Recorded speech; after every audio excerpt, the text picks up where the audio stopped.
ibig sabihin ng DPWH, Nelson? Department of Public Works and Highways. Yan, tama. Oh. Yun ba yun? Public Works. Opo, yun Ako po. meron ako sariling ano dyan eh. Kahulugan. DPWH. Okay. Dito pare, walang honest. Dito, pare, walang... Okay na yan. Magkano for Everest? Mga kasama, may bagyo na naman. Papaldo na naman tayo sa flood control project. Sakto, kailangan ko na bumili ng bagong Ford Raptor. Yung may payong. Oh, mo na akong project atong flood control. Oh, Foreman. Engineer, klaro naman kayong liki.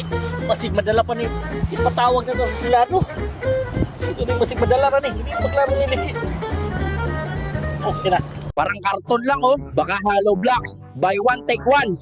Salamat DPWH. Project complete. Wow, quality!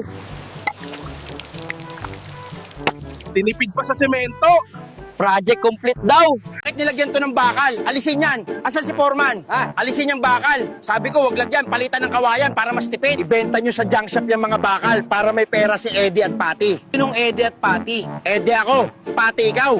Opo, engineer. Sir! Saan ka pupunta, sir? Huwag mo kami iwan, sir! Ayoko na magturo. Mag-contractor na nga ako. Paano naman kami, sir? Bahala na kayo. Sir! Sir!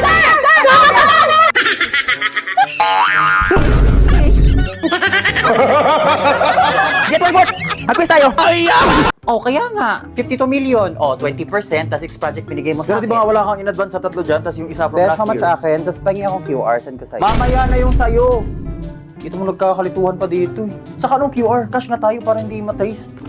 Tanga pa ulit-ulit. Di kasi nagsisi ng GC. O siya, sige besh, 52 million. Sandali, wala akong bariya. O ito, bigyan kita 102. Bigyan mo ako 50. Ha, sandali, hindi ko gets. Lah, parang buho naman. Ang dali-dali ng mat oh. Huwag na magnakaw, huwag na magnakaw. Sa'yo na yung lahat. Alam mo kung sino magsalita? Karmahin na tayo lahat. Hala besh, nag-leave ng GC. Ma, can you send me my allowance na, please? Oo. We're on our way to Bahamas kasi, tapos we're stopping by New York to buy some LV bags. Oo. No, we just use the private jet. The 4-seater one. Oo. Okay, thank you, Ma. Saan ko kunin? Sa flood ko...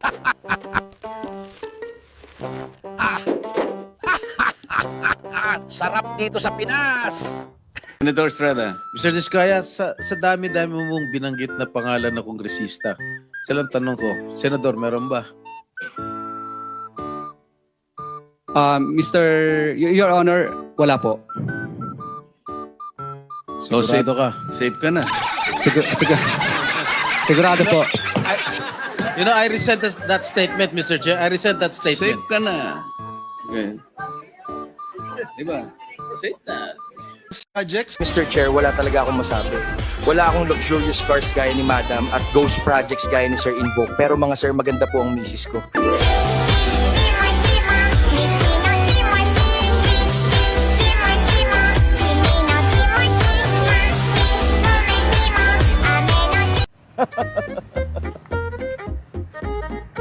Paldo na naman. Itsura mo!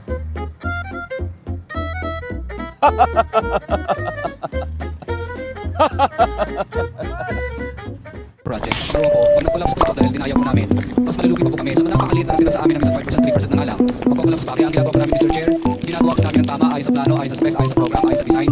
Ang ginagawa po namin ay mga suppliers po, kasi maganda naman po ang makakaprograma nila ng presyo. So for example po, yung seat price po dyan, Mr. Chair, na nakalagay sa budget ng program of works, 14 million po 56 million. Pero sa actual po, kaya po namin mabili sa market ng volume ng 6 million 652 lang kaparamihan.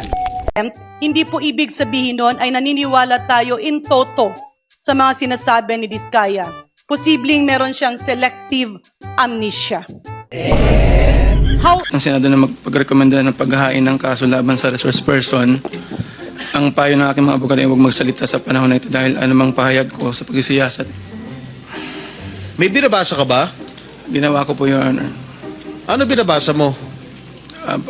Pasensya pa kasi kinakabahan po kasi po. DPWH now hiring.